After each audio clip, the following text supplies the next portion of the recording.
কেউ পারবে না। কিন্তু আফসোস, আপনি আমি যখন বিপদের মধ্যে পড়ে যাই, ওই বিপদটা কার থেকে বলি? বন্ধু থেকে শেয়ার করি। ওই বিপদটা বলি কার থেকে? দুনিয়া যারা ক্ষমতা আছে তাদের থেকে বলি। তারা তো আপনাকে বিপদ থেকে উদ্ধার করতে পারবে না। বিপদ থেকে উদ্ধার করা একজন, সে আল্লাহ। কোন আল্লাহ?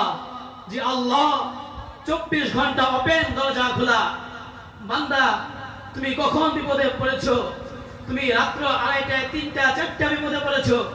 দুনিয়ার মানুষের মধ্যে তুমি বিপদে পড়লে এদেরকে তুমি অস্থায়ীভাবে পাইবা, তাদের সুযোগ মতো না গেলে তুমি তাদেরকে পাইবা না। আর আমি আল্লাহর কাছে চাইলে এটা কোনো সময় লাগবে না। তুমি যখনই ইচ্ছা তখনই আমি আল্লাহর কাছে আশ্রয় চাইবা, তখন আমি তোমাদেরকে উদ্ধার করব। এই ঘটনা প্রেক্ষিতে আসে, নবীর এক সাহাবী খুব আমলদার ছিলেন। নবীজি সাল্লাল্লাহু আলাইহি সাল্লাম যুদ্ধের জন্য ঘোষণা দিলেন, ও আমার সাহাবায়ে কেরাম, তোমরা কোথায় আছো? আসো, আমি যুদ্ধে যাব। তখন এই আনসার সাহাবী নবীর সাথে যুদ্ধে চলে গেছে। যুদ্ধ করে যারা, যুদ্ধ করতে করতে যারা শহীদ হয়ে যায়, মৃত্যুবরণ করে, তাদেরকে শরীয়তে পরিভাষায় শহীদ বলা হয়। আর যারা মৃত্যু না হয়ে সুস্থ অবস্থায় ফিরে আসে, তাদেরকে গাজী বলা হয়। ওই যুদ্ধ গেলে সওয়াব, মরলে শহীদের মর্যাদা, না মরলে গাজী মর্যাদা নিয়ে বান্দা বাড়ি চলে আসে। ওই বান্দা যুদ্ধ করতে চলে যায়, নবীর সাহাবী। ওই সাহাবী যুদ্ধ করতে করতে যখন যুদ্ধ শেষ পর্যায়ে চলে যায়, আল্লাহর বান্দা, আল্লাহ রাব্বুল আলামিন এই নবীর সাহাবীকে একটা ছেলে সন্তান দান করেছিলেন। ওই ছেলে সন্তানকে তার বিবির কাছে রেখে চলে যায়। আল্লাহর বান্দা মৃত্যুবরণ না করে গাজীর মর্যাদা নিয়ে বাড়ি চলে আসে।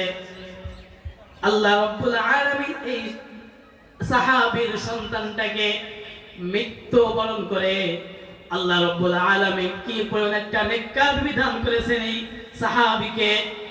যেমন সাহাবী তেমন বিবি, কিরকম ধৈর্যের আমল।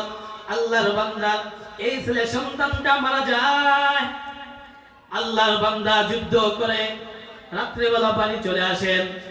তার বিবি তাকে বুঝতে দেয় না, স্বামী আমার, আল্লাহ রাব্বুল আলামিন যে সন্তানটা দিয়েছে, এই সন্তানটা মৃত্যুবরণ করেছে। আল্লাহর বান্দি তাকে বুঝতে দেয় না কি পরিমাণ মা দুনিয়ার সবচাইতে সন্তানকে মহাব্বত করে তার মা এবং তার বাবা। কোন মা বাবা চায় না তার সন্তান কোন বিপদের মধ্যে পড়ুক। কোন সন্তান যদি বিপদের মধ্যে পড়ে যায়, ওই মা বাবার মনে কত আফসোস, কত দুঃখ। ওই মা বাবার কোনো ঘুম নাই। কিন্তু আল্লাহ নবীর সাহাবীর বিবি কি পরিমাণ আল্লাহওয়ালা, কি পরিমাণ ধৈর্য ধারণশীল মহিলা, কি পরিমাণ আল্লাহর ভরসা ছিল, আস্থা ছিল। আল্লাহ নবী যখন এই সাহাবী যুদ্ধ থেকে আসে, কোনোভাবে বুঝতে দেয় না। যুদ্ধ থেকে আসার পর স্বামী স্ত্রী একসাথে গল্প করে খানা দাবার খায়। স্বামী ঘুমিয়ে যায়, বিবি কোনো মতে বুঝতে দেয় না। স্বামী জিজ্ঞাসা করে, হে বিবি আমার, আমার কলিজা টুকরা সন্তানটা কোথায়? বিবি বলে, স্বামী আমার সন্তানটা এখন তো ঘুমায় রয়েছে। আল্লাহ বান্দা চিন্তা করে, হারে যদি আমার সন্তানকে এখন ডাক দেই তাহলে সন্তানের ঘুমে ডিস্টার্ব হবে। এই জন্য সন্তানকে আর ডাক না দিয়া আল্লাহর বান্দা ঘুমিয়ে যায়। এবার যখন পরের দিন সকালবেলা, এবার তার বিবি বলে, হে স্বামী আমার, আমার ছেলেটা কোথায়? বলে, ছেলেটা ঘুমায় রয়েছে। এবার যখন আল্লাহর বান্দা দেখে তার ছেলে আর উঠে না, সকাল 5টা বেজে, 6টা, 7টা বেজে যায়, ছেলে আর ঘুম থেকে ওঠে না। এবার আল্লাহর বান্দি তার স্বামীর রেখে বলে, হে স্বামী আমার, আপনার কাছে একটা কথা বলবো, আপনি রাগ করবেন কিনা বলেন। আল্লাহর বান্দা বলে, না বিবি তুমি বলো, কি বলবা? আল্লাহর বান্দি বলে, হে স্বামী আমার, আপনার কাছে যদি কেউ আমানত রাখে, ওই আমানত যদি ধ্বংস হয়ে যায়, আপনি কিছু বলবেন নাকি তাকে? বলে, না, কোনো কিছু বলবো না। বলে, আল্লাহ রাব্বুল আলামিন আপনাকে একটা সন্তান দান করেছিলেন, এই সন্তানটা ছিল আমানত। আপনার সন্তানটা গতকালকে রাত্রে মারা গেছে, আপনি আসার আগে আগে। আমি আপনাকে বুঝতে দেই নাই সন্তানটা মারা গেছে। দেখেন তারা কি পরিমাণ ধৈর্যশীল মহিলা ছিল।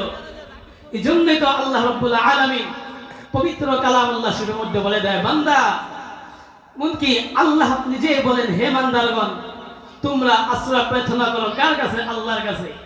এটা দুনিয়ার কোনো মানুষের কাছে বললে চলবে না।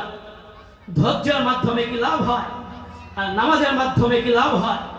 আপনি যখন কোনো বিপদের মধ্যে পড়ে যাবেন, এই সাহাবীর মতো, এই সাহাবীর বিবির মতো ধৈর্য নিয়া, এমনকি সবর নিয়া যখন এই বিপদে পড়বেন তখনই নামাজে দাঁড়ায় যাবেন। আর নামাজ আপনাকে দুনিয়ার সমস্ত বিপদ আপদ থেকে হেফাজত করে দিবে। এটা খুব বাস্তব প্রমাণ। বিশ্বাস না হলে আপনি নিয়মিত ইবাদত বন্দেগী করে দেখেন। আমি প্রায় সময় বলে থাকি, আমার বুখারী উস্তাদ ও শেখুল হাদিস আল্লামা জাফর আহমদ কাসেমি হযরত 70 বছর মতো বয়স হয়ে গেছে। এই বয়সে হযরত 34টা মাদ্রাসায় বুখারী শরীফের সবক দেয়। হযরত আমাদের যখন এই বুখারী সবক দেয়, আগে